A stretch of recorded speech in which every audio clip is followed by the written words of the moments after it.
Oh, so I wanted to jump ahead, and we touched on this earlier. Like, can you tell the story of how you signed with the Reds as an undrafted free agent instead of being drafted? It's one of the most incredible things I've ever heard.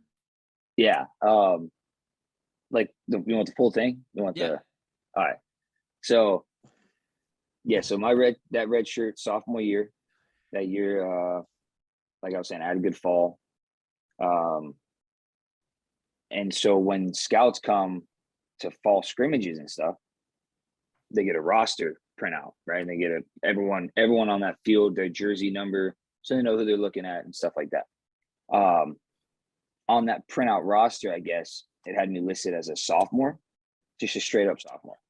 No red shirt, because normally it would say red shirt, you're RS-SO, red shirt sophomore. On these handouts, it just had sophomore, and that was kind of all they saw. So I don't know if they were watching. It was like, okay, well, next year's draft, or we can look towards next year's draft or whatever it may be. And then fast forward to the season, I had a good season, my redshirt junior year or sophomore year. And I remember the day before the draft, or like the week of the draft, we were playing in the Mountain West tournament.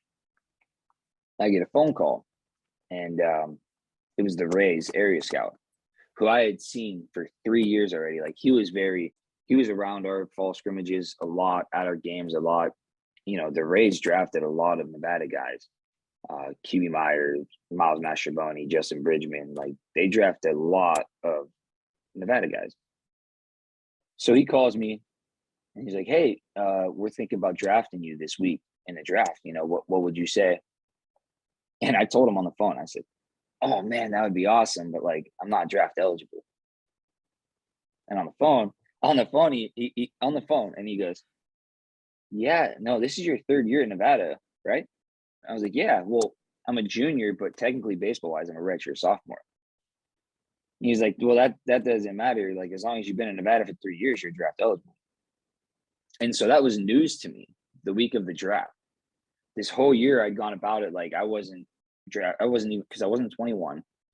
I was a redshirt sophomore, so I thought you had to be at least a junior eligibility wise in baseball to be drafted. So I didn't think I qualified until he told me that the week of the draft.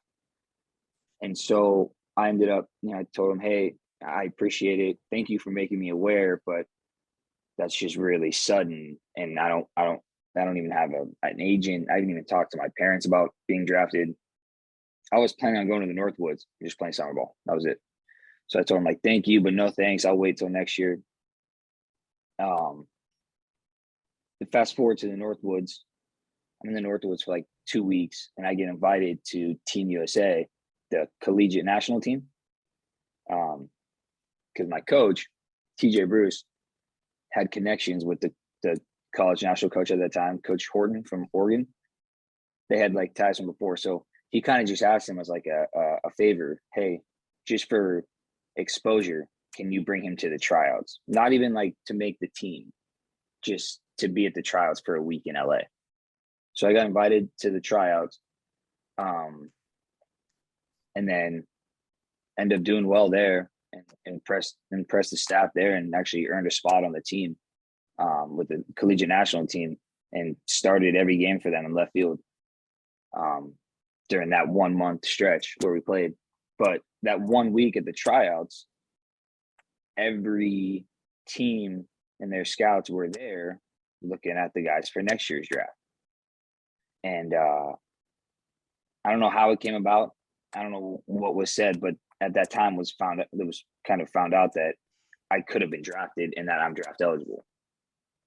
So at that time, the draft had already happened. Now they're signing free agents out of college, or seniors, or seniors out of college, or just free agents. And I get a call from Adam Karen, who's my agent still to this day. He calls me and he goes, "Hey, we want to meet." They're based out of the Bay Area where I'm from in California. And I was in LA, and they said, "Hey, we want to meet up."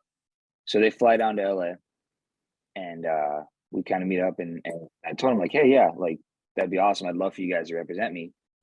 And boom, right into the fire. He starts getting emails, phone calls about would I be willing to sign right now? You know, what am I looking for number wise? So in my head, I'm like, you know, I got to decide what do I want to go back to school? What do I want to do? And so I decided on a number, and I'm like, okay, like if it hits this number, I'm gonna sign. But there's no way it hits that number. So we're kind of going through and getting emails and phone calls. And now I'm going overseas to Taiwan. That's where we start for Team USA. So he goes, you know, I'll send you emails and I'll keep you in the loop of everything happening here. And so we go in Taiwan, and I'm waking up every morning at 7 or 8 a.m. to emails from him with my parents, McDonald, like, here's where we're at, here's what's happening. These teams are offering him this much. So it's starting to get close to my number. And every day there's more teams coming in. And so it's kind of like overwhelming. You know, I can't talk to anyone. I don't have phone service in Taiwan. I can text and email and FaceTime, but that's about it. And so my coach at Nevada FaceTimes me, and he knows what's going on. So, you know, he's now I got him doing everything he can to bring me back to school, come back to school for another year, along with other teams hopping on to get me to sign. And so it just kind of turned into like a bidding war in type of, like, you know, who had money left over from the draft is basically what they're going for. Like, after they've signed all the guys in the draft, who has leftover money? So it comes down to maybe 4 or 5 teams where it's all in the same vicinity of what I signed for. And at that point, it had surpassed what I said, you know, would take for me to sign. And then at that point, you know, I sat down with my agent and we just kind of evaluated everyone's draft scenarios, everyone's minor leagues, of like who has outfielders, like developed outfielders who are going to be moving up soon, where guys stand. And so we kind of just like looked at all the possible options, and, you know, we decided that the Reds would be the best fit for me.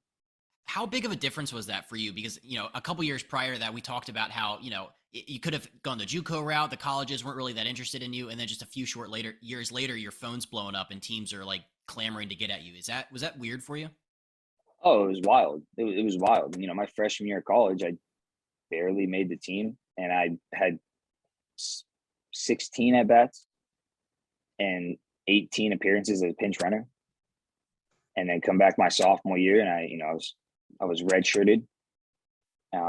Basically told, you know, I wasn't going to play at all on that team my sophomore year, which, you know, that team ended up going 41-15.